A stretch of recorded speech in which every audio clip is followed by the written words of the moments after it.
Hello and welcome to Vayuputra academy. ఈరోజు మనం economic జువాలజీకి సంబంధించి క్వశ్చన్స్ అనేవి ప్రాక్టీస్ చేద్దాం. Let's start. Okay, so which of the following insects is considered beneficial? One minute.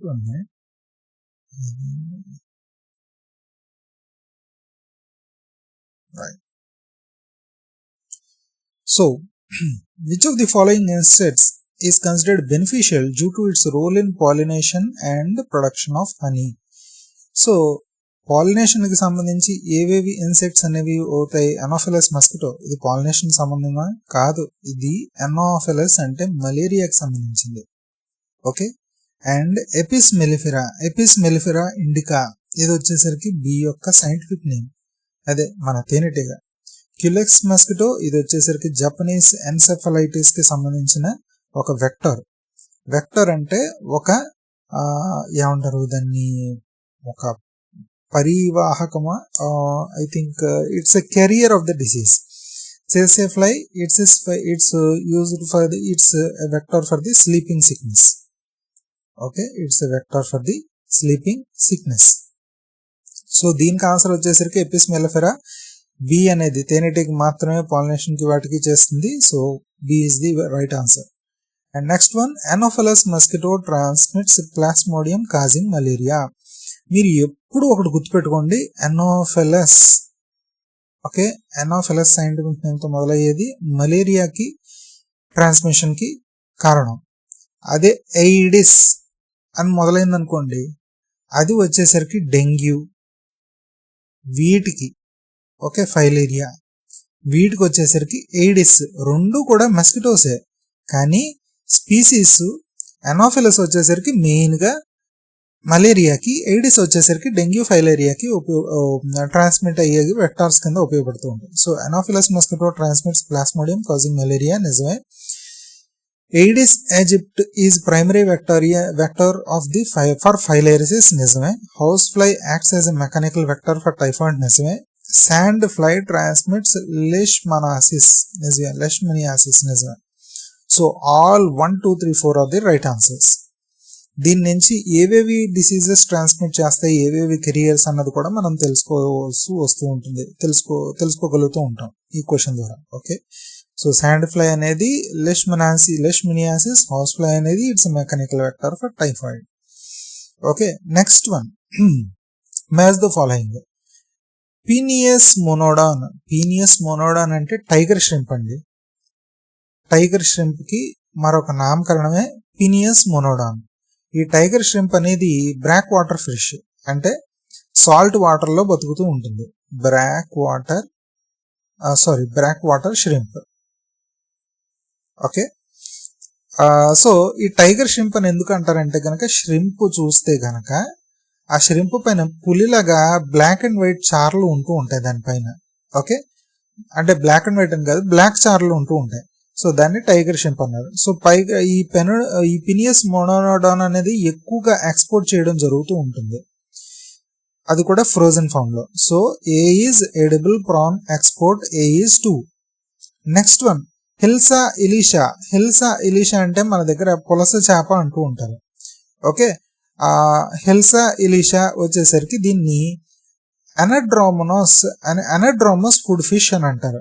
అనడ్రోమస్ అంటే అది గుడ్లు పెట్టడం కోసం ఓకే రివర్ కి ఎదురెత్తి ఈదుతూ ఉంటుంది. రివర్ కి అప్ స్ట్రీమ్ లోని ఈది వెళ్ళి అక్కడ గుడ్లు పెట్టేసి మళ్ళా సముద్రంలోకి వెళ్ళిపోతూ ఉంటుంది. సో ఇటువంటి రకాల ఫిషెస్ ని అనడ్రోమస్ అంటారు. ఈ హిల్సా అనేది పులసకి సంబంధించింది. సో ఇది వెస్ట్ బెంగాల్, ఒడిశాలో బాగా పాపులర్ గా ఎక్స్పోర్ట్ చేస్తూ ఉంటారు. ఓకే, సో హిల్సా ఇలిషా వచ్చేసరికి anadromous food fish, B is 3. And C is Pinctada margaritifera, ఇది వచ్చేసరికి మొలస్క్, లేకపోతే ఏమంటారంటే ఆల్చెప్పల నుంచి మనకు వచ్చేది ఏంటి, పెరల్స్. ఈ పెరల్ ప్రొడక్షన్ కి ఉపయోగపడే ఈ Pinctada margaritifera. So C is 1. And Macrobrachium rosenbergii, దీన్నే ఫ్రెష్ వాటర్ ప్రాన్ అంటారు. Okay, fresh water prawn, okay, లేదా స్కాంపై అని అంటారు. Okay, so fresh water prawn farming లో ఉపయోగించే స్పీసీస్ అనేది brachium rosenbergii. So D is 4. So A2314. First one is the right answer. Okay. The Indian cobra Naja Naja is classified as a poisonous snake due to its neurotoxic venom. నిజమే.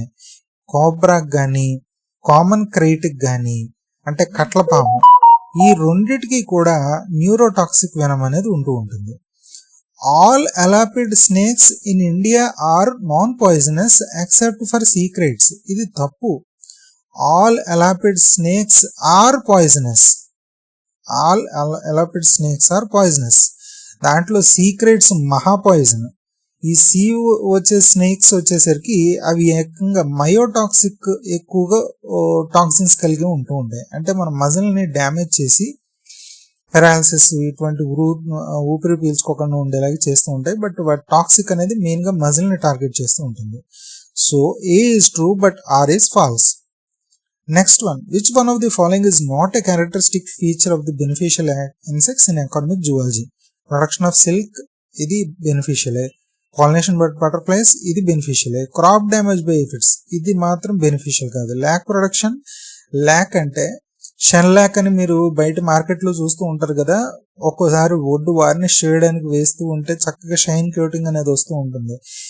ఇది ల్యాక్ అనే substance ద్వారా తయారు చేసింది కాబట్టి షెన్ ల్యాక్ అంటూ ఉంటారు. Okay, దీని మెయిన్ యొక్క ఉద్దేశం ఏంటంటే వాటర్ రెసిస్టెన్స్ పెంచడం కోసం వుడ్ మీద, ఎలక్ట్రికల్ మెటీరియల్స్ మీద, వాటి మీద ఈ షెన్ ల్యాక్ లాంటిది అప్లై చేస్తూ ఉంటారు. ఒక్కోసారి ఫుడ్ ప్రొడక్ట్స్ మీద కూడా మంచి గ్లాసీ షైన్ రావడం కోసం కూడా ఈ ల్యాక్ అనేది అప్లై చేస్తూ ఉంటారు. ఓకే, సో ఇది బెనిఫిషియలే. So crop damage by aphids, ఇది మాత్రం బెనిఫిషియల్ కాదు. In humans Down syndrome is primarily caused by the trisomy of chromosome 21. Okay, so main గా ఏంటంటే మన హ్యూమన్స్ వచ్చేసరికి మదర్ నుంచి 23 క్రోమోజోమ్స్, ఫాదర్ నుంచి 23 క్రోమోజోమ్స్ అనేది వస్తూ ఉంటుంది మనకి. ఓకే, ఈ 23 లోని 22 plus 1 sex chromosome. Okay, and దీంట్లోంచి 22 ప్లస్ 1 సెక్స్ క్రోమోజోమ్. ఓకే, ఈ సెక్స్ క్రోమోజోమ్ అన్నది 1 minute.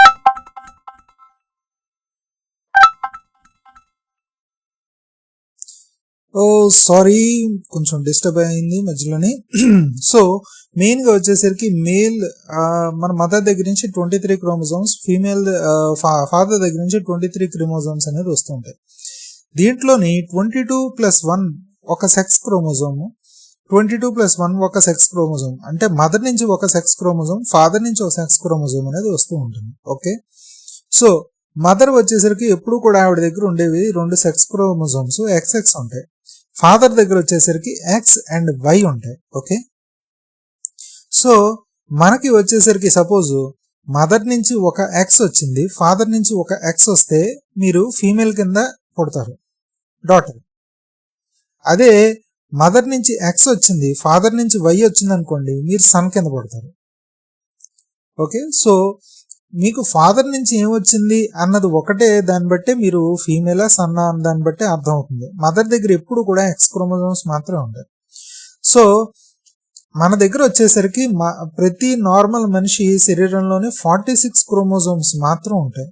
ఓకే, 46 క్రోమోజోమ్స్ కాకుండా 45 అని ఉండడమో అండ్ 47 అని ఉండడమో, అంటే క్రోమోజోమ్స్ తక్కువ ఉండడమో ఎక్కువ ఉండడమో అయితే కనుక దాన్ని అన్ఓప్లాయిడీ బిహేవియర్ అని అంటారు. అంటే అబ్నార్మల్ క్రోమోజోమ్స్ అని అర్థం. ఓకే, ఈ అబ్నార్మల్ క్రోమోజోమ్స్ దాని యొక్క ఉద్దేశం కాదు, దీని యొక్క అర్థం ఏమిటి అంటే కనుక అయితే క్రోమోజోమ్స్ 46 కన్నా తక్కువ ఉండడం లేదా 46 కన్నా ఎక్కువ ఉండడం వలన రకరకాల డిసీజెస్ కి, వాటికి రుగ్మతలకి లోన్ అవుతూ ఉంటారు. ఓకే, సో దీంట్లో వచ్చేసరికి డౌన్ సిండ్రోమ్ అంటే డౌన్ సిండ్రోమ్ యొక్క సిమ్టమ్స్ ఏంటంటే మెడ ఒక విశాలంగా ఒక పెద్దగా ఆంతూ ఉంటుంది మెడ అనేది. ఓకే, వెబ్ నెక్ అని అంటూ ఉంటారు. ఓకే, ఈ వెబ్ నెక్ అనే ఈ సిమ్టమ్ అనేది వెబ్ నెక్ అనే కాదు, కొంచెం ఐస్ అనేవి వేరుగా కనిపిస్తూ ఉంటాయి. ఈ వెబ్ నెక్ యొక్క సిమ్టమ్ అనేది డౌన్ సిండ్రోమ్ లో కనిపిస్తూ ఉంటుంది. సో దీంట్లో ఏంటంటే మెయిన్ గా క్రోమోజోమ్ 21 అనేది ఇంకొకటి ఎక్కువగా ఉంటుంది. డౌన్ సిండ్రోమ్ లో మీకు టోటల్ గా 47 క్రోమోజోమ్స్ ఉంటాయి. అంటే 46 కన్నా ఎక్కువ ఉన్నాయి, 47 క్రోమోజోమ్స్ ఉన్నాయి. ఆ 47 క్రోమోజోమ్స్ ఎందుకు వచ్చింది?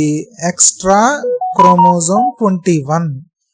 మనం ఒక్కొక్క క్రోమోజోమ్ కు ఒక్కొక్క నెంబర్ ఇచ్చుకున్నాం అనుకోండి, క్రోమోజోమ్ 21 అనేది 2 ఉండాలి. అసలు మదర్ నుంచి ఫాదర్ నుంచి ఒకటి వచ్చేది, ఇప్పుడు 3 ఉన్నాయి ఏకంగా. సో 3 క్రోమోజోమ్స్ 21 ఉన్నాయి కాబట్టి దీన్ని ట్రైసోమీ అని అంటారు. ఓకే, ట్రై అంటే 3 కాబట్టి 3 క్రోమోజోమ్స్ ఉన్నాయి 21 అనే నెంబర్ కలిగినవి అని అనడం వల్ల వచ్చేది Down syndrome. Okay, so next one వచ్చేసరికి consider the following statements regarding the genetic counselling. It involves constructing the pedigree charts to assess the hereditary risk. నిజమే, it is recommended only for families with a history of multifactorial disorders. కాదు, ఇది ప్రతి ఒక్క ఫ్యామిలీకి చెప్పుకోవడం మంచిదే. Next, prenatal testing like amniocentesis is a key component. ఈ amniocentesis ప్రస్తుతం చాలా ఏళ్ల నుంచి బ్యాన్ చేయడం జరిగింది. ఇది మెయిన్ గా జెండర్ నిర్ధారణకు కూడా ఉపయోగిస్తూ ఉంటారు ఈ ఆమ్నియోసెంటిసిస్ అనేది. ఓకే, ఈ ఆమ్నియోసెంటిసిస్ అనేది జెండర్ నిర్ధారణకు ఉపయోగిస్తూ ఉంటారు. I'm sorry, I'm extremely sorry for this mini interruptions. I think you are fed up with these interruptions. చాలేరా ఇంగ్లీష్ లో మాట్లాడింది ముందర కంటెంట్ చెప్పరా అని అంటారు అనుకుంటున్నారు కదా.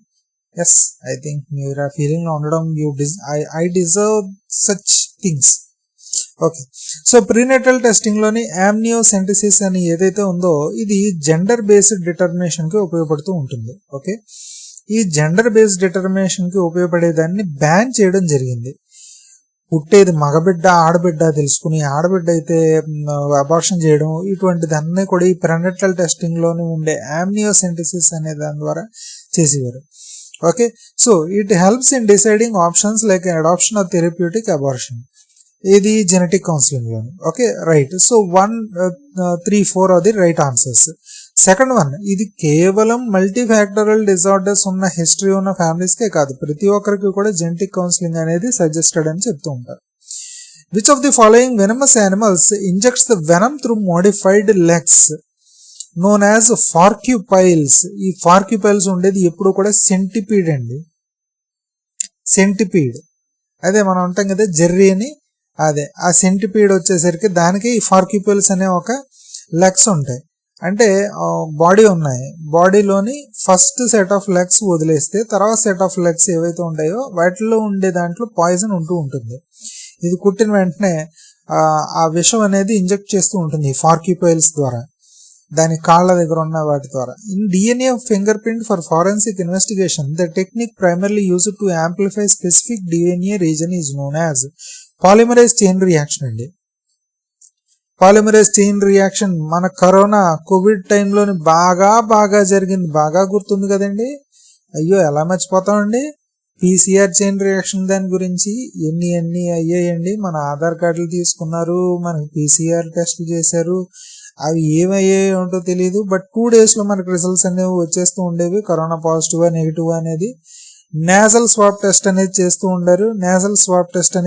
ఉండేవారు. అంతా కూడా చైనా వాడి మహిమ, nasal swab. Okay, so nasal swab ద్వారా చేస్తూ ఉంటారు. ఈ పాలిమరైజ్ చైన్ రియాక్షన్ లో ఏంటంటేనండి మెయిన్ ఏంటంటే మన దగ్గర ఏవైతే డిఎన్ఏ ఫ్రాగ్మెంట్స్ ఉంటాయో ఆ డిఎన్ఏ ఫ్రాగ్మెంట్స్ ని మిలియన్స్ ఆఫ్ కాపీస్ కింద యాంప్లిఫై చేయగలదు ఇది. అంటే అదే ఆ కాపీని మళ్ళా జనరేట్ చేయగలదు. ఒక కాపీని 2 కాపీల కింద 2 కాపీలు 4, 16, 32 అలాగే 2 power 4 and 4 8, 16, 32 అలాగా ఒక్కోటి మల్టిపుల్స్ ఆఫ్ 2's కింద కాపీస్ అనేది జనరేట్ చేయగలుగుతూ ఉంటుంది ఈ పాలిమరేజ్ చైన్ రియాక్షన్ లో. దాని ద్వారా మనకి క్వాలిటీ ఆఫ్ ది టెస్ట్ అనేది పెరుగుతూ ఉంటుంది. Okay, which one of the following snakes is commonly found in India and is non poisonous. Non poisonous అన్నారు. రసల్స్ వైపర్ పాయిజనస్, దీన్ని రక్త బింజర్ అంటారు. కామన్ క్రేట్ కట్లపాము, ఇండియన్ ర్యాట్ స్నేక్ ఇది మాత్రం నాన్ పాయిజనస్, ఇది నాన్ పాయిజనస్ ఇది. ఓకే, నెక్స్ట్ సాస్కేల్డ్ వైపర్, ఇది మన ఇండియాలో ఎక్కువ ఉంటుంది బట్ ఆంధ్రాలోకి వచ్చేసరికి తక్కువ ఉంటుంది. ఇది పాయిజనస్ స్నేక్ నేను చెప్పేది, బట్ ఇన్ఫర్మేషన్ కోసం చెప్తున్నాను. ఇక్కడ కరెక్ట్ ఆప్షన్ వచ్చేసరికి rat snake is the right answer. ఇది కేవలం ఎలకలు తింటుంది, నాన్ పాయిజనస్ ఇది. ఓకే, సో ఇక్కడతో మనం ఆపుదాము. నెక్స్ట్ సెట్కి మళ్ళీ నెక్స్ట్ వీడియోలో మీకు చెప్తూ ఉంటాను. అంతవరకు టాటా, బాయ్ బాయ్ అండ్ జై హింద్.